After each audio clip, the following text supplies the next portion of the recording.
C'est les vacances, il est grand temps de déconnecter et de prendre du temps pour soi. Mais si vous êtes designer UX UI, il y a de grandes chances que vous pensiez au boulot pendant les vacances. Vous allez peut-être même vous sentir coupable de ne pas avancer sur vos projets personnels pendant plusieurs semaines. Pas de panique, j'ai listé pour vous 5 activités qui vous permettront de profiter de vos vacances, mais aussi de préparer tranquillement votre rentrée.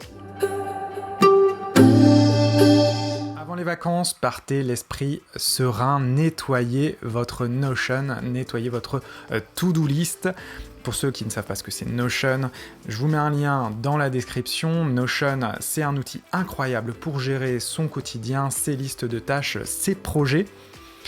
Mais il arrive justement dans le quotidien qu'on soit un petit peu débordé, qu'on laisse traîner des choses et que du coup notre Notion soit un petit peu en bazar. Il arrive souvent que notre liste de tâches s'allonge et ça devient angoissant à regarder. Faites-vous un cadeau, supprimez toutes ces cartes que vous n'avez pas ouvertes depuis 3 mois. Profitez-en aussi, pourquoi pas, pour créer une vue calendrier qui vous permettra d'avoir une visualisation de votre agenda de la rentrée. Et une fois que votre liste de tâches sera bien clean, je vous parie que votre cerveau sera en mode repos.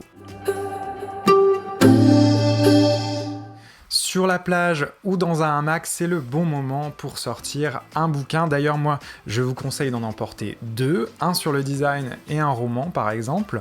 Ça vous permettra, si vous saturez un peu du livre sur le design, de switcher. Au niveau des livres sur le design, je vous en recommande 2 qui se lisent très très bien pendant les vacances. Le premier, c'est l'UX, c'est quoi exactement, de Célia Audent, et le deuxième, c'est l'UX Design en pratique de Marina Wiesel et de Jérémy Cohen. Ça y est, vous êtes en vacances dans un lieu super beau, incroyable, prenez des photos.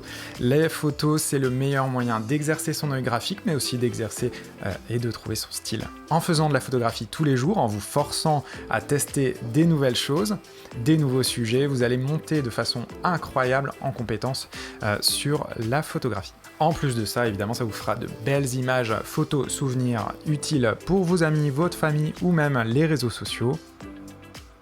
Donc faites comme Marie et ces paysages incroyables de la région bordelaise. Moi, quand je vois ça, ça me donne juste envie d'aller faire du surf à Cap-Breton, même si je ne sais absolument pas surfer.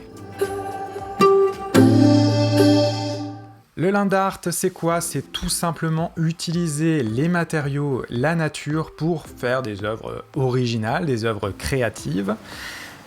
Vous pouvez par exemple faire, pourquoi pas, de la typographie sur le sable. Si vous avez une plage de galets, vous pouvez essayer par exemple de faire des dessins avec aussi. C'est ce que j'ai fait l'année dernière sur une plage noire à Nonza, et ça rend super bien. Ce que vous pouvez aussi faire, c'est ce qu'on appelle des cairns, c'est-à-dire des empilements de pierres qui tiennent en équilibre. C'est plus difficile à faire que ce qu'on peut penser. Trop d'écran tout le temps, toute l'année, trop de dopamine avec les réseaux sociaux, on se lève le matin, on a le téléphone, on se couche le soir, on a encore le téléphone, stop.